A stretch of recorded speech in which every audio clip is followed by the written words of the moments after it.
আসসালামু আলাইকুম।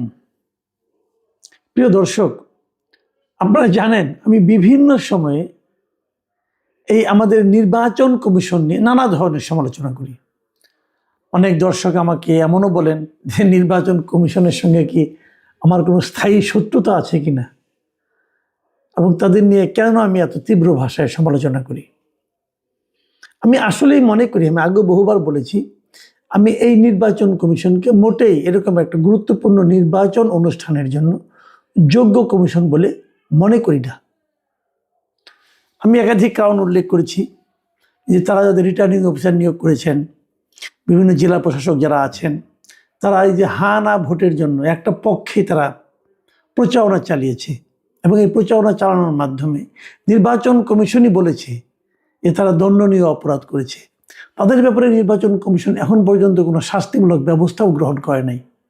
এই সমস্ত লোকগুলি যারা দণ্ডনীয় অপরাধ করেছে নির্বাচনের পরিচালনার ক্ষেত্রে, তাদেরকে দিয়ে আবার নির্বাচন পরিচালনার জন্য তারা বসে আছে। এটা অন্যায়। যাই হোক, সেগুলো নিয়ে আমি অনেকবার বলেছি, ওগুলো আবার রিপিট করতে চাই না। আজকে আমি একটা তাদের এর মধ্যে তারা, আমি আর একটা কথা বলি নাই, এর মধ্যে তারা, আপনি নিশ্চয়ই এটাও দেখেছেন যে পোস্টাল ব্যালটটিও তাদের মধ্যে নানা ধরনের কিন্তু অযোগ্যতার আমরা প্রমাণ পেয়েছি।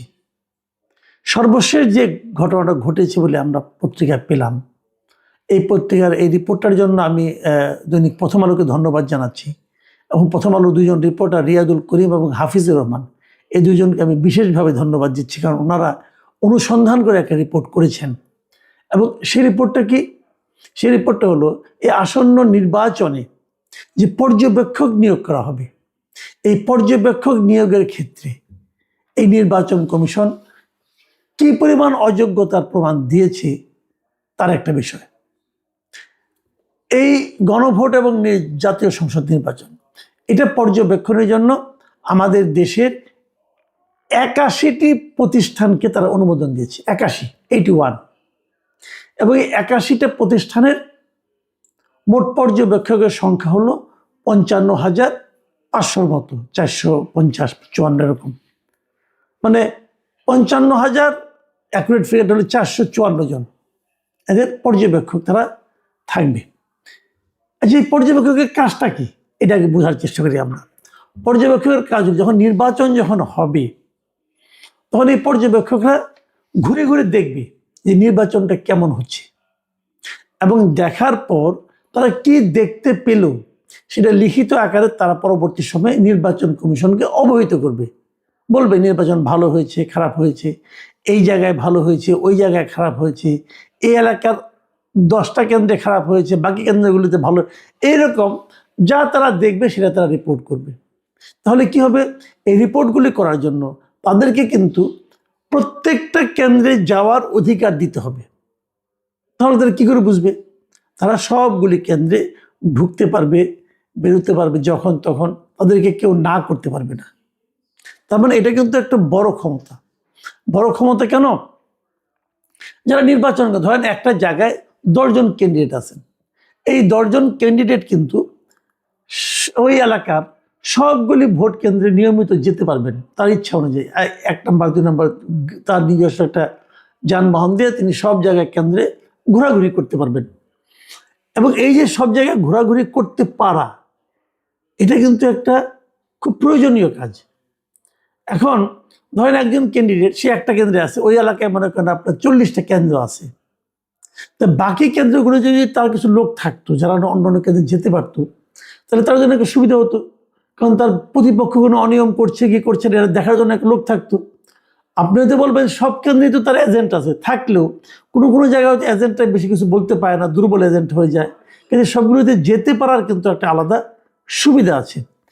এটার জন্যই কিন্তু একসময় আমরা শুনতাম যে ডামি ক্যান্ডিডেট দেওয়া হয়। নিশ্চয়ই আপনি শুনেছেন যে একজন ক্যান্ডিডেট থাকে ওই এলাকায়, তার হয়ে নির্বাচন পর্যবেক্ষণের জন্য, নির্বাচন দেখার জন্য আরও হয়তো 10 জন ডামি ক্যান্ডিডেট থাকে। এই ডামি ক্যান্ডিডেটের কাজটা কি? তারা কিন্তু নিজেদের ভোটার তদারক করে না, তারা যার ডামি ক্যান্ডিডেট তার ভোটার কেমন আছে, তার ভোটে কোনো সমস্যা হচ্ছে কিনা, বেসিক্যালি তারা এইগুলোই দেখত। এই ডামি ক্যান্ডিডেট থামানোর জন্যই কিন্তু নির্বাচন কমিশন একসময় বলেছিল যে এত এত আপনার এই স্বতন্ত্র ক্যান্ডিডেট দেওয়া যাবে না। তখন তারা কিন্তু স্বতন্ত্র নামে নেমে যায় এবং একজন দুইজন প্রার্থীর ডামি হিসাবে সব জায়গায় ঘোরাফেরা করার একটা অধিকারও পায়। এখন যে এটা তো বন্ধ হয়ে গেছে, এখন তো বেশি ডামি ক্যান্ডিডেট দেওয়া যায় না। কিন্তু যদি একটা এলাকায় তার 20 জন পর্যবেক্ষক থাকে এবং এই 20 জন পর্যবেক্ষক যদি কোনো একজন প্রার্থী কিনে নিতে পারে, বলে তুমি পর্যবেক্ষণই করবা কিন্তু আমার হয়ে সব জায়গায় দেখবে, দেখভাল করবা, আমার পক্ষে কাজ করবা, তুমি যেহেতু সব কেন্দ্রে ঢুকতে পারছো, তা আমার প্রতিনিধি হিসেবে তুমি সব কেন্দ্রে ঢুকো, এটা আমার জন্য একটা সুবিধা। দেখেন হিসাবটা কিন্তু খুব সহজ। কাজে পর্যবেক্ষক হতে পারাটা একটা মানে মোটামুটি একটা লোভনীয় কাজ। তো এই এতক্ষণে কাহিনীগুলি বললাম। এখন কি দাঁড়াচ্ছে এখানে, যে একটা প্রতিষ্ঠানকে পাওয়া গেছে, এই আপনার প্রথম আলোর এই যে রিপোর্ট, এই রিপোর্টে যে জিনিসটা পাওয়া গেছে, তারা একটা প্রতিষ্ঠানকে পেয়েছে। সেই প্রতিষ্ঠানের নাম হলো peoples association for social advancement, সংক্ষেপে পাশা। দেখা গেছে এই প্রতিষ্ঠানটাকে, এই যে আমি বললাম যে 55,454 জনকে পর্যবেক্ষক নিয়োগ করা হয়েছে, এর মধ্যে 10,559 জন মানে আপনার পর্যবেক্ষক এই পাশায় নিয়োগ দিয়েছে। তাহলে পাশাটা কি? এটা একটা এনজিও। তাহলে এটা কি অনেক বড় এনজিও? না, পরে দেখা গেলো এটা এনজিও না, একটা এমনি একটা সংস্থা, তাহলে এনজিও বলতে নিবন্ধিতও না। তো এই পাশা, এই প্রতিষ্ঠানটা কত বড় এনজিও একটা ধারণা করেন তো আপনারা। এই এনজিওতে মোট লোক সংখ্যা হলো মাত্র 1 জন। এনার যিনি মানে আপনার সৈয়দ হুমায়ুন কবির নামে একজন আছেন, উনি হলেন গিয়া এই এনজিওর সর্বা, উনিই সব, উনি নির্বাহী পরিচালক, উনিই সব। মানে এই এনজিওতে কোনো লোকজনও নাই, উনি একাই এই 10,000 লোককে কি করে নিয়োগ দিলেন? অথবা উনি 10,000 লোককে নিয়োগ দিতে পারবেন, এই জিনিসটা নির্বাচন কমিশন কি করে বুঝলো? এই সমস্ত প্রশ্নের কোনো উত্তর নাই, উত্তর আপনি পাবেন না। এবং 10,000 লোক, এই 10,000 পর্যবেক্ষক সারা দেশের 300টা আসনের মধ্যে 127টা আসনে ওনার লোকজন দেখভাল করবে। 2 ধরনের পর্যবেক্ষক হয়। এক ধরনের পর্যবেক্ষক হলো তারা জাতীয় পর্যায়ের পর্যবেক্ষক, মানে তারা যে কোনো আসনের যে কোনো কেন্দ্রে যেতে পারবেন।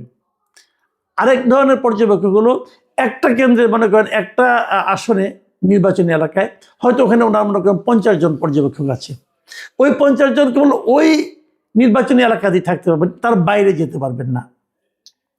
তো পাশার যারা পর্যবেক্ষক আছে, এনে কোনো কোনো নির্বাচনের এলাকা এমনও আছে যেখানে নাকি পাশার শতাধিক মানে 60-70 জন করে এবং 100-র উপরে আছে, এরকম হলো 41টা আসনে।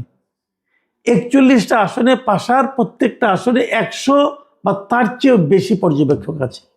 ভাবেন, তার মানে কি প্রতিটা কেন্দ্রে তার এক বা একাধিক পর্যবেক্ষক সারাক্ষণ থাকবে। কিন্তু এরা কার কাজ করবে? এবং এরা যে কাজ করবে, এদেরকে পাশা নিয়োগ দিয়েছে, কিন্তু আসলে এরা টাকাটা পাবে কার কাছ থেকে? পাশা কি কারো কাছ থেকে টাকা নিচ্ছে? পাশা কি বিশেষ কোনো প্রার্থীকে সুবিধা পাওয়া দেওয়ার জন্য বলছে যে আপনি আমাকে এই 10 লাখ টাকা দেন, আপনাকে আমি 100 পর্যবেক্ষক দিব যারা আপনার হয়ে কাজ করবে? ভাবুন একবার, লেনদেনটা কোন পর্যায়ে গেছে? এবং তাদের কোনো প্রশিক্ষণ নেই। এই 2 রিপোর্টার যাদের নাম বললাম, ওনার সঙ্গে আলাপ করেছেন, করে জিজ্ঞাসা করেছেন এই নির্বাহী পরিচালক হুমায়ুন কবিরকে যে আপনারা এদেরকে নিয়োগ দিয়েছেন, এদেরকে কোনো প্রশিক্ষণ দিয়েছেন আপনি? কিনা কোনো প্রশিক্ষণ নাই। তো মানে পর্যবেক্ষণ কিভাবে করবে, এই জন্য তাদের কোনো প্রশিক্ষণও নাই।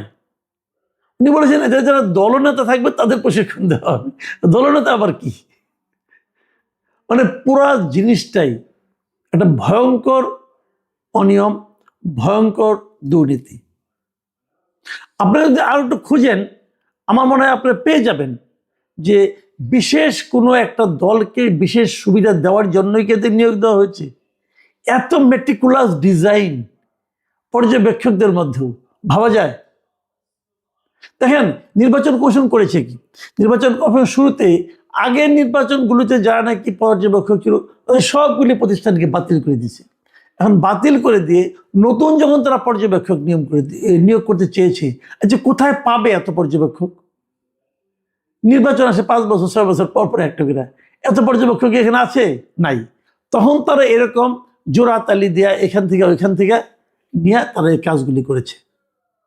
এবং পাশার যে ঘটনাটা আমার মনে হয় না পৃথিবীতে এই ধরনের ঘটনা এর আগে কখনো ঘটেছে।